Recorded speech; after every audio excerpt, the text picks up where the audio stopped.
The Valkyrians arrived on a Tuesday. In retrospect, humanity should have known that any alien species choosing to make first contact on the most mundane day of the week was going to be trouble. Not a dramatic Friday, not a relaxed Saturday, a Tuesday, the day of dental appointments and budget meetings. Their mothership hovered over the United Nations headquarters in New York, casting a shadow shaped suspiciously like a middle finger. The vessel itself resembled a giant battle axe, because subtlety was clearly not part of the Valkyrian vocabulary. Admiral Kora, Supreme Commander of the 7th Valkyrian Battle Fleet, stood 7 feet tall with shoulders broad enough to carry a refrigerator in each arm. Her skin shimmered with a faint purple iridescence, and her 4 eyes, yes, 4, surveyed the assembled world leaders with the enthusiasm of someone examining a particularly unimpressive insect collection. "We have conquered 17 star systems," she announced, not bothering with hello. Her universal translator gave her voice a peculiar accent, somewhere between Russian and Australian, with a dash of annoyed goat, "each with species far more impressive than yours." The Secretary-General cleared his throat. "On behalf of Earth, I welcome. Your males are particularly disappointing," Kora continued, as if no one had spoken. She gestured toward the security detail with a 3-fingered hand. "So small, so soft. In Valkyrian society, the females are warriors. The males serve more decorative purposes." One of her lieutenants snickered, a sound like rocks in a garbage disposal. "I assure you, Admiral," the U.S. President said, rising to her feet, "humanity is prepared to defend itself." Kora's upper set of eyes blinked while her lower set rolled dramatically. "With what? Your primitive projectile weapons, your adorable nuclear devices. We use more advanced technology to clean our dental crevices." She turned to her lieutenant. "Vix, your assessment of this planet's strategic value." Lieutenant Vix, only 6'9" and therefore considered petite by Valkyrian standards, consulted a device on her wrist. "Moderate water resources, acceptable mineral deposits, indigenous species mostly harmless, occasionally amusing. Overall classification, barely worth conquering."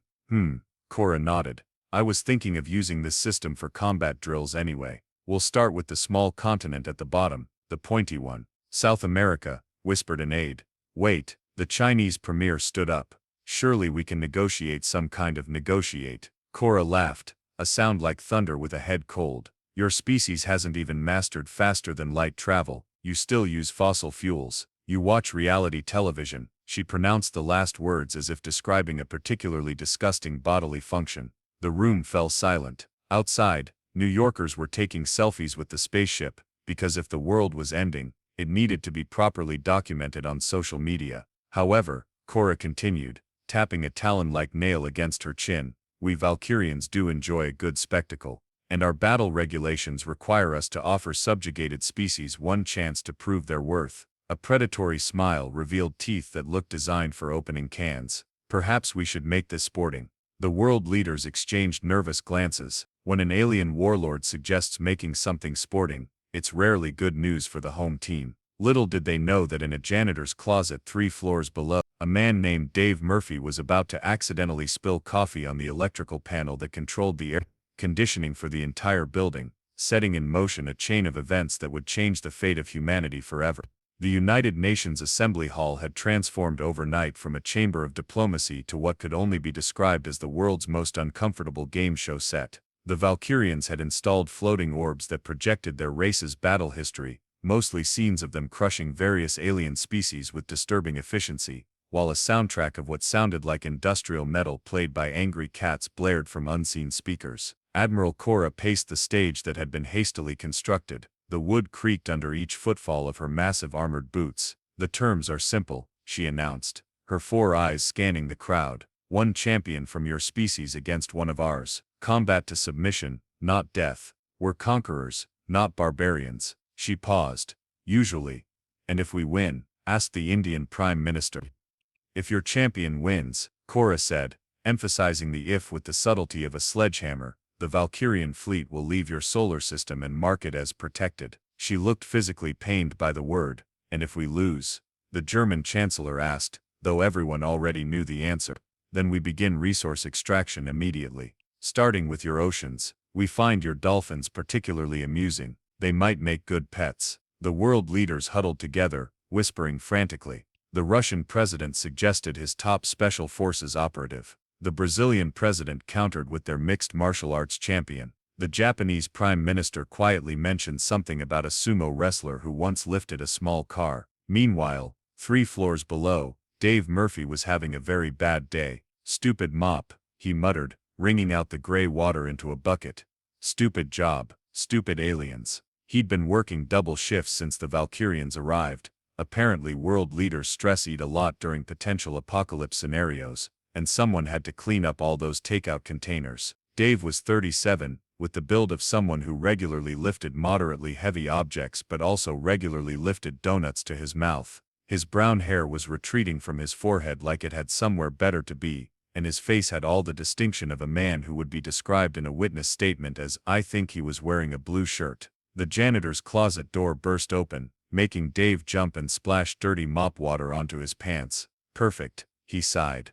"Just perfect." 2 harried-looking UN staffers stood in the doorway. "Mr. Murphy," one asked, consulting a tablet, "we need the assembly hall floor mopped immediately." Admiral Cora complained about, the stench of human inadequacy.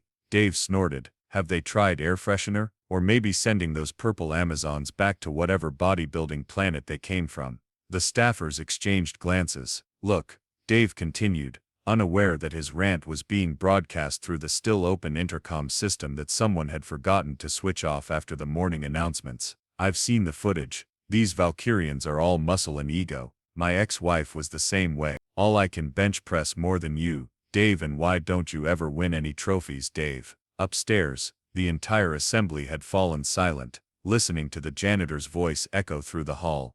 "And I'm just saying," Dave's voice continued, "all that strength doesn't mean squat if you don't know how to use it. It's like in competitive untangling." "In what?" one of the staffers asked. "Competitive untangling. It's a sport, sort of. I was North American champion 3 years running before the league fell apart. It's all about patience and finger dexterity, and understanding tension systems. You can be built like a tank, but if you can't see the patterns." In the assembly hall, Admiral Cora's upper eyes narrowed. "Who is this male speaking?" she demanded. The Secretary General looked mortified. "Just a maintenance worker, Admiral. Pay no attention. Who speaks with such disrespect about Valkyrian physiological superiority?" Cora pressed a button on her wrist device. "Locate this voice." A holographic map appeared, with a blinking dot indicating the janitor's closet. "Bring him to me," Cora commanded. "He shall be the human champion." "But Admiral," the Secretary General protested. "He's not a soldier or a fighter, he's a janitor." "Did I stutter?" Cora asked, though it was clear from her perfect diction that stuttering was not something Valkyrians did. "You have 1 Earth day to prepare. The contest begins tomorrow." She smiled, revealing those can-opener teeth again. "Unless you'd prefer immediate surrender." Back in the janitor's closet, Dave was still rambling. "And that's why I keep telling people, it's not about raw strength, it's about—" He stopped when he noticed the staffers' horrified expressions. "What? Do I have something on my face?" "No," said one staffer weakly. "But you're about to have something on your schedule." The other staffer's phone buzzed. He looked at it and went pale. "Congratulations, Mr. Murphy, you've just been selected as Earth's champion." Dave blinked. "Champion of what?" "Oh, nothing major," the staffer replied, voice cracking. "Just humanity's last hope against alien invasion."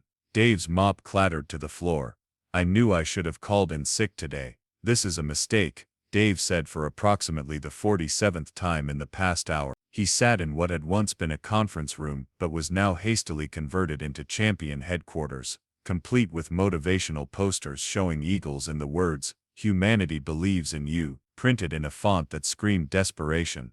General Patterson, a square-jawed man with more medals than chest space paced in front of him. "Mr. Murphy, I understand your concerns. Do you? Do you really understand my concerns about fighting a 7-foot-tall alien warrior woman who probably eats barbells for breakfast? Because I'm not sure you do."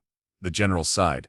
"We've reviewed your background. 3-time North American competitive untangling champion is something. It's not a combat sport." Dave threw his hands up. "It's literally untangling knots against a clock. The most dangerous thing that ever happened was when Jerry Flinkman got a rope burn in the semifinals of 2018. A woman in a lab coat approached with a tablet. "Mr. Murphy, I'm Dr. Eleanor Price, head of our xenobiology team. We've been studying the Valkyrians, and we believe your unique skills might actually be relevant. Unless their champion gets tied up in Christmas lights, I don't see how." Dr. Price swiped through some diagrams on her tablet.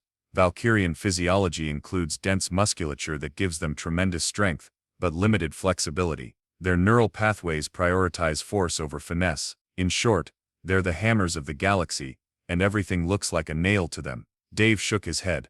Great, so I'm fighting a warhammer with a competitive untangling trophy. And your experience as a janitor, added a voice from the doorway. Everyone turned to see a slender man in an ill-fitting suit. He had the haunted look of someone who'd been awake for 3 days straight, which given the circumstances was probably accurate. Tim Watkins, strategic analysis, he introduced himself, stumbling slightly as he entered. I've been watching footage of you working, Mr. Murphy. That's not creepy at all, Dave muttered.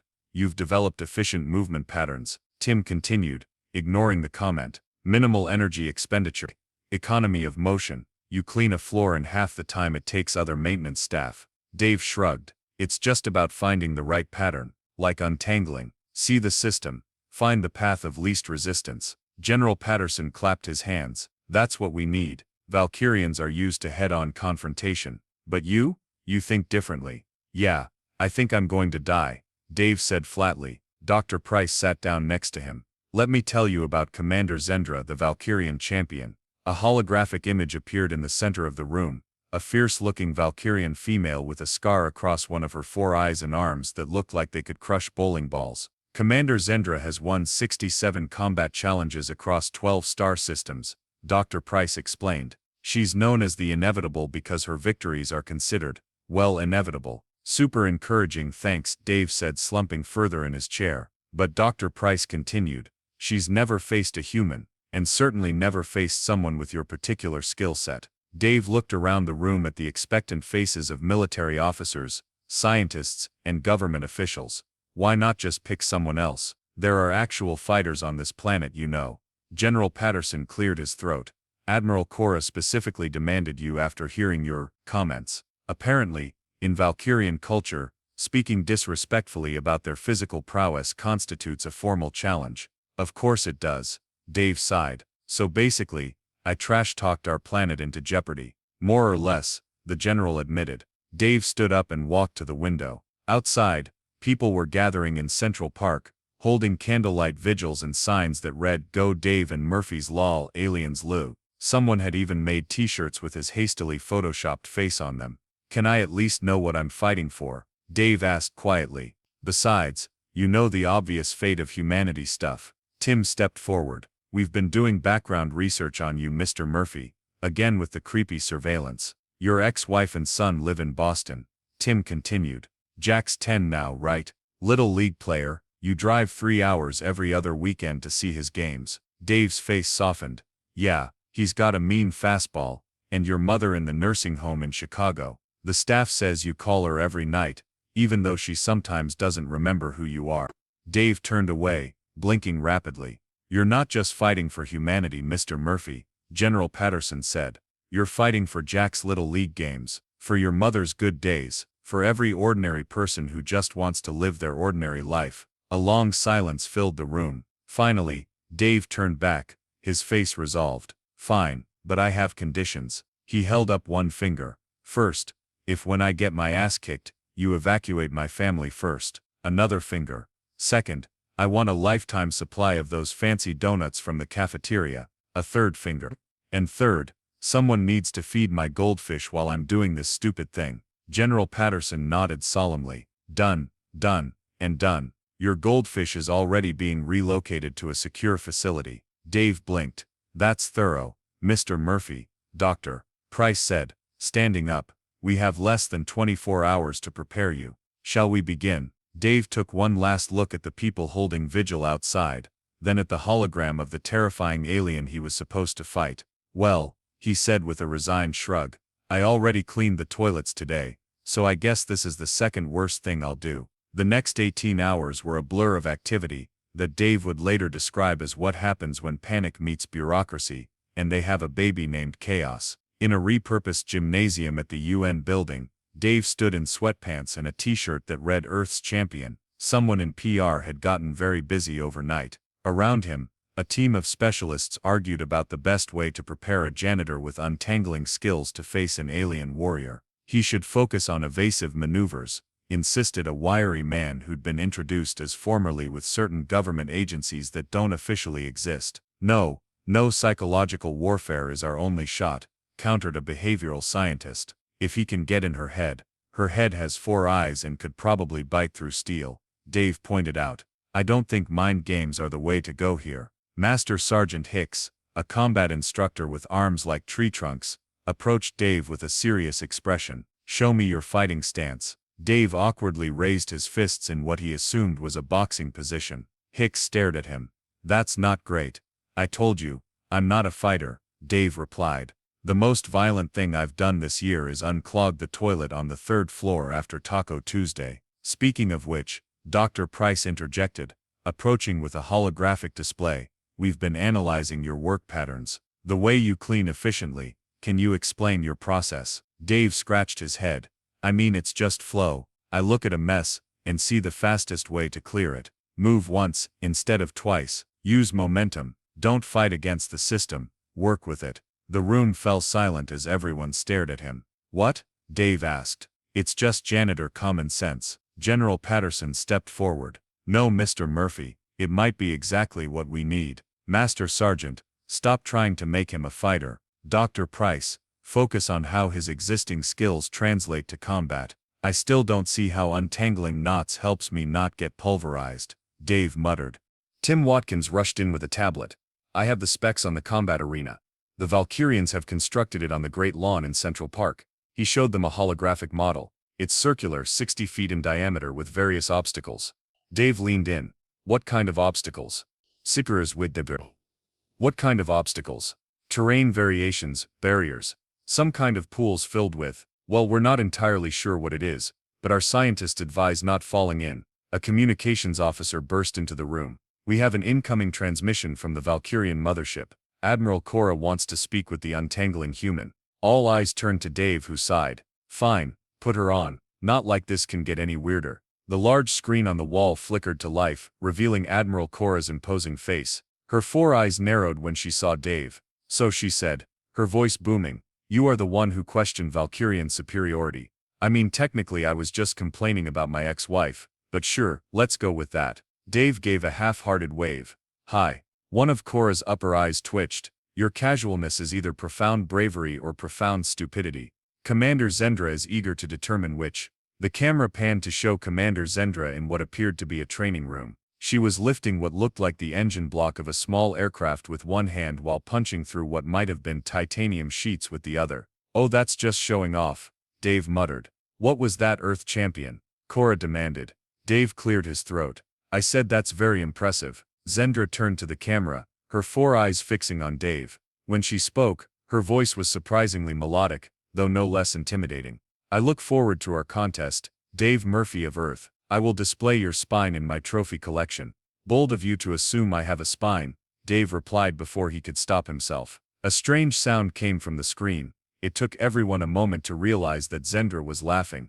Perhaps there is more to humans than we thought, she said. I shall enjoy discovering what you are made of. Literally, the transmission ended.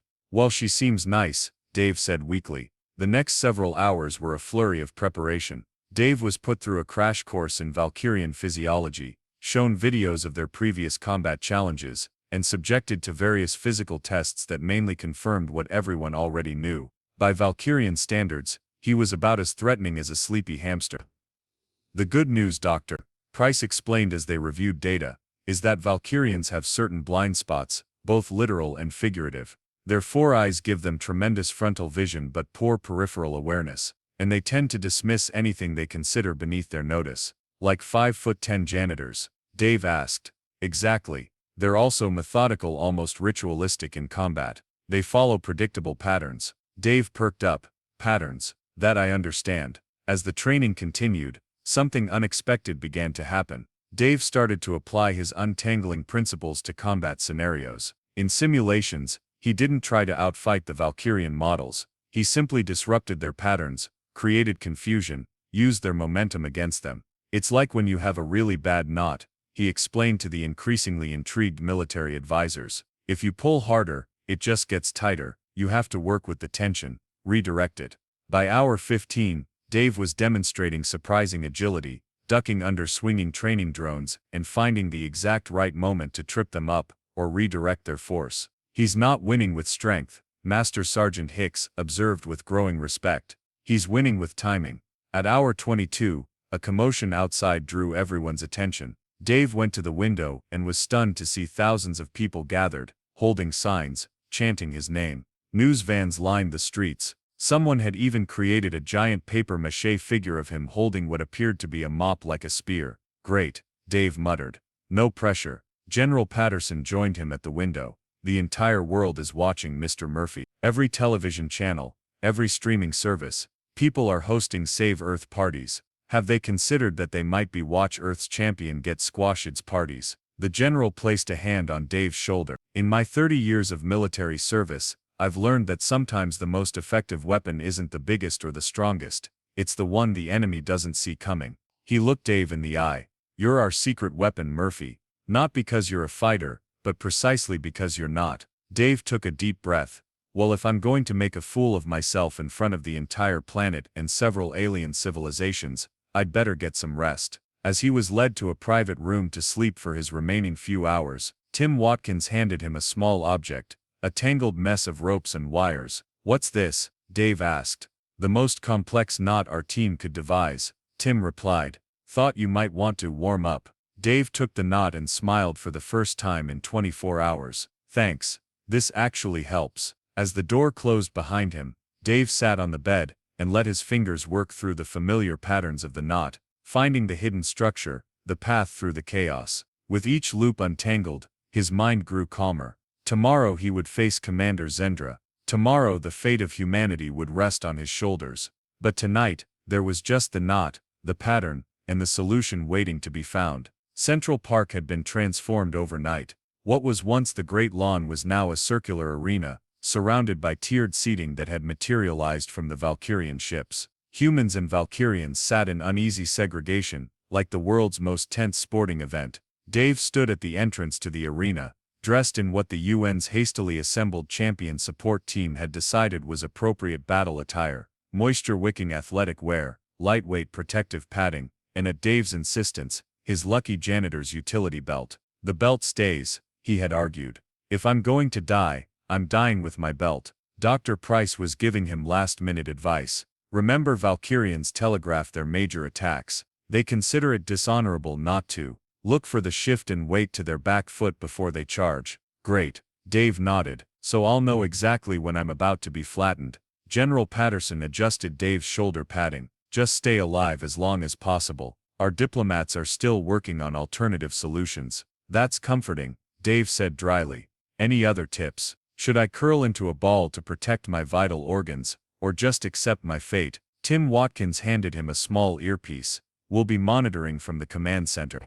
Not that we can help much, but moral support. Dave inserted the earpiece and took a deep breath. Well, here goes nothing. Or everything depending on how you look at it. A thunderous sound filled the air as Admiral Cora's voice boomed across the arena. Beings of Earth and the glorious Valkyrian Empire, today we witness the challenge that will determine the fate of this world. She really commits to the announcer voice, Dave muttered, entering from the south gate, champion of the Valkyrian Empire, veteran of 112 conquests, the inevitable, the undefeated.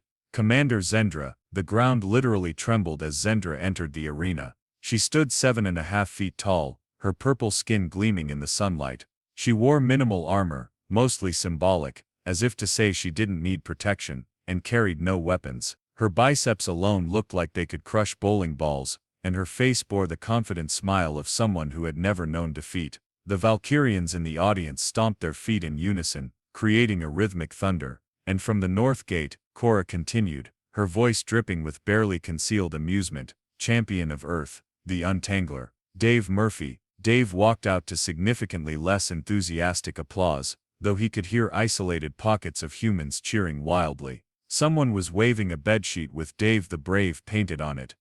At least they're optimistic, Dave muttered to himself. He approached the center of the arena, where Zendra waited. Up close she was even more intimidating. Her 4 eyes blinked in asynchronous patterns, and Dave realized with a start that this gave her almost no blind spot in her field of vision. Earth champion, she said, inclining her head slightly. You face the inevitable. None have ever. Yeah, you're undefeated. Very impressive. Dave interrupted, his nerves making him reckless. Let's just get this over with. All four of Zendra's eyes widened in surprise, then narrowed with what might have been respect. As you wish. Admiral Korra hovered above the arena, in some sort of anti-gravity platform. The rules are simple. Combat continues, until one champion submits, or is rendered unconscious. No interference from outside the arena is permitted. Begin. Dave had barely processed the word begin, when Zendra moved. For someone so large, she moved with shocking speed. Her first strike was a straightforward punch, that Dave only avoided by tripping over his own feet, and falling awkwardly to the side. That was intentional, he gasped into his earpiece, as he scrambled up. Stay mobile, Doctor. Price's voice came through. Make her work for it. Zendra circled, her movement precise and measured. Dave recognized the pattern immediately. She was cutting off escape routes, forcing him toward the center. So Dave said, trying to sound casual while backing away, do you guys have hobbies, besides conquering planets? I mean, knitting, baking, extreme sports? Zendra paused, momentarily confused by the question. We perfect our combat skills. That is our purpose. Sounds boring, Dave replied, using her hesitation to create distance. Ever try untangling complex knots? It's surprisingly satisfying. Zendra's eyes narrowed. You mock our ways. Not mocking, just making conversation before you pulverize me. The commander charged again, this time with a sweeping move designed to grapple. Dave ducked under her arm, feeling the whoosh of air as it passed inches from his head. He used the momentum to slide between her legs, popping up behind her. The human crowd roared in surprise. Don't just evade, General Patterson's voice came through the earpiece. Look for weaknesses. Easy for you to say, Dave muttered, circling away as Zendra turned. You're not facing the inevitable. Zendra stalked toward him, more cautious now. You move, unexpectedly. It will not save you. She launched into a combination of strikes, each one missing Dave by increasingly narrow margins. What saved him wasn't skill but his unpredictable movements and his ability to read her patterns. The slight shift of weight, the tension in her shoulders before she struck. 5 minutes in, Dave was already gasping for breath, while Zendra hadn't even broken a sweat, or whatever the Valkyrian equivalent of sweat was. I'm just delaying the inevitable, Dave panted into his earpiece. No pun intended. You're doing better than anyone expected, Tim replied. Keep it up. Zendra suddenly changed tactics, moving to one of the elevated platforms in the arena. She picked up what looked like a small boulder, and hurled it at Dave with terrifying accuracy. Dave barely rolled out of the way as the boulder shattered where he'd been standing. That seems excessive, he shouted. In Valkyrian combat, Zendra explained calmly, lifting another boulder, we use the environment. She threw again, forcing Dave to dive behind a barrier. As the fight continued, a strange thing began to happen. Dave started seeing the arena not as a battlefield, but as a system, like a complex knot, or a room that needed efficient cleaning.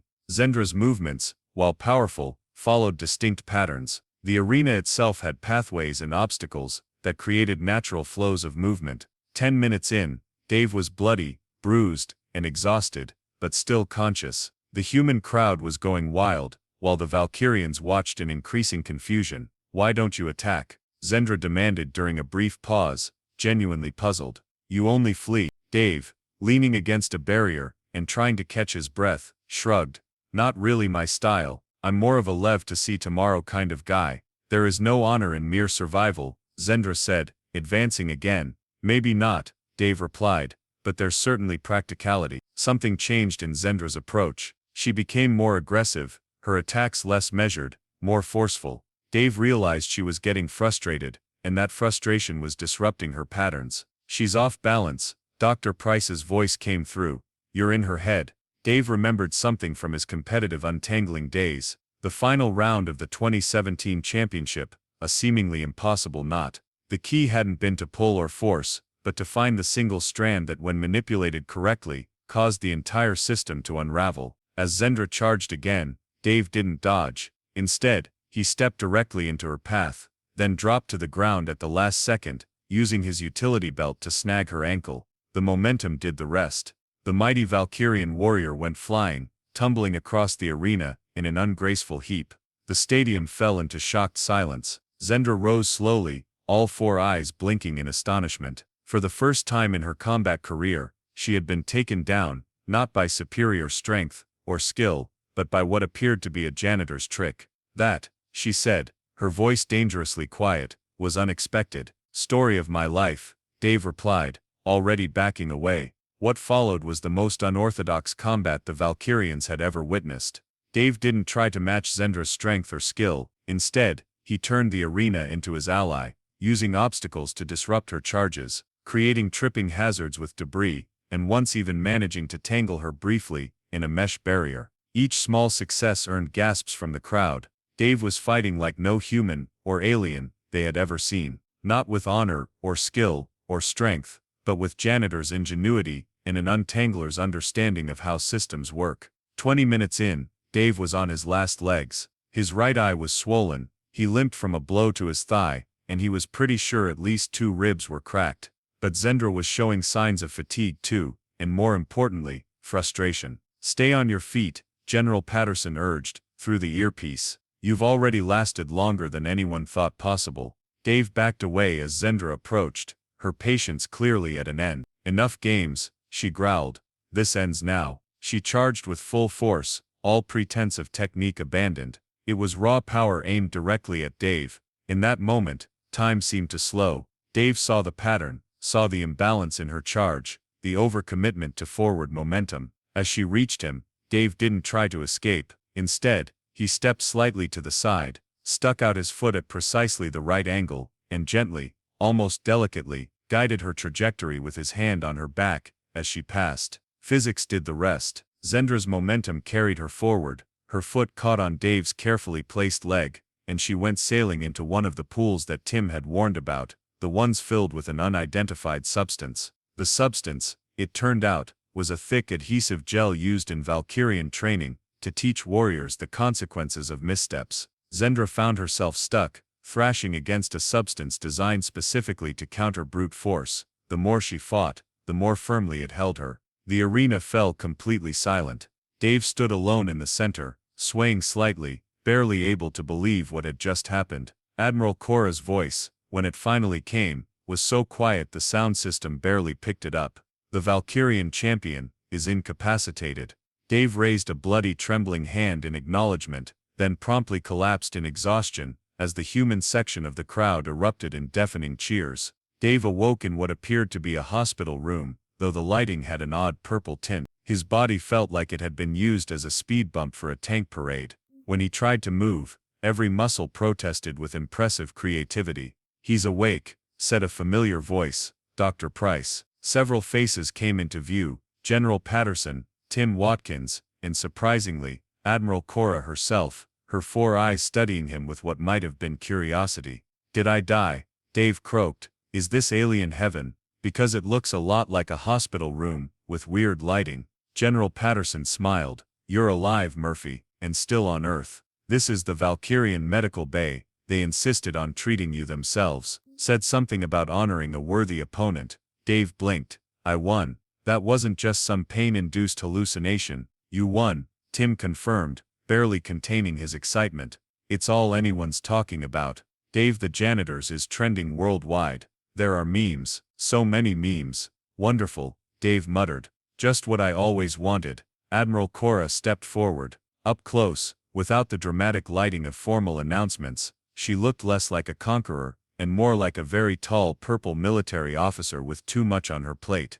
"Earth Champion," she said, her voice surprisingly subdued. "You have demonstrated unexpected qualities."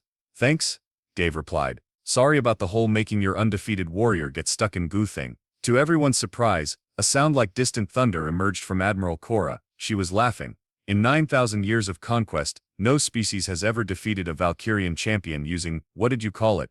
Janitor common sense." She shook her head. "Most impressive." The door slid open, and Commander Zendra entered. She had changed from her combat attire into what appeared to be formal military dress. Her expression was inscrutable. Dave tensed, wondering if she had come to finish what the arena had started. Instead, Zendra approached his bed, and to everyone's astonishment, knelt on one knee. "Dave Murphy of Earth," she said formally, "you have bested me in honorable combat through means I did not anticipate. This has never occurred in my lifetime."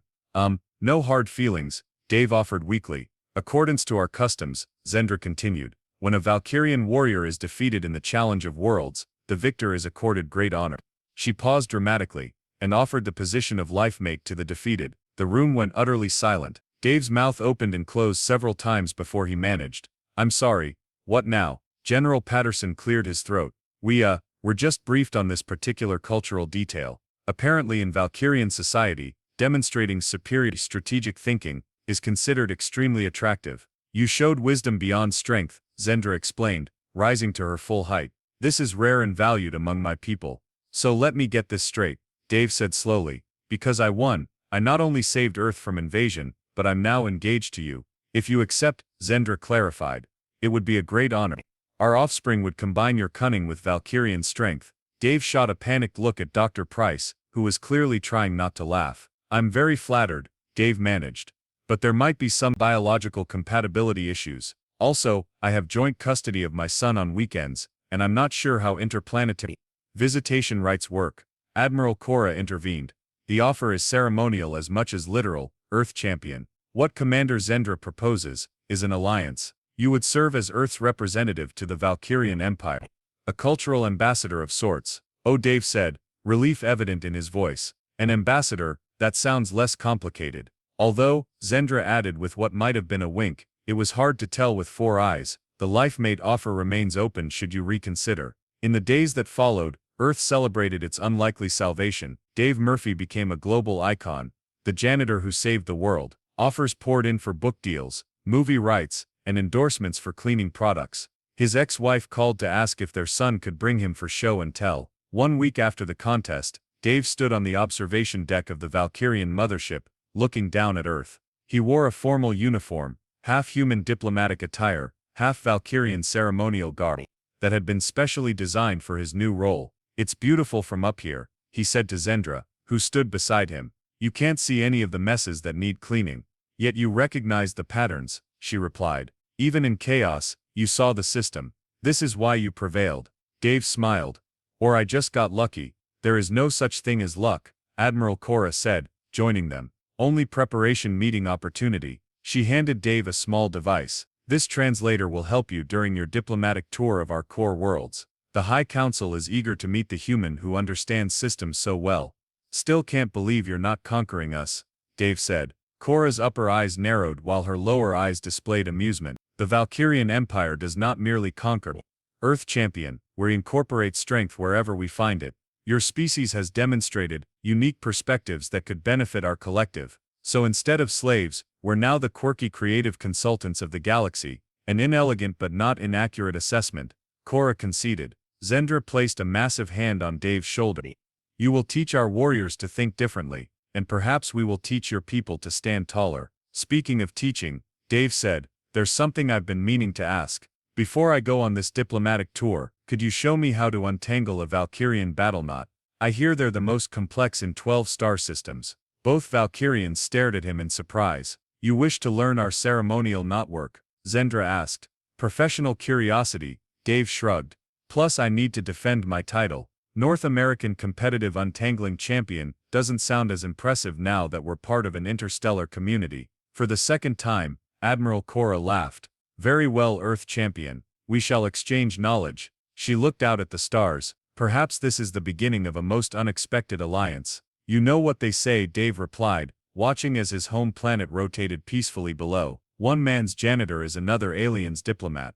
Nobody says that, Zendra noted. They will now. Dave grinned.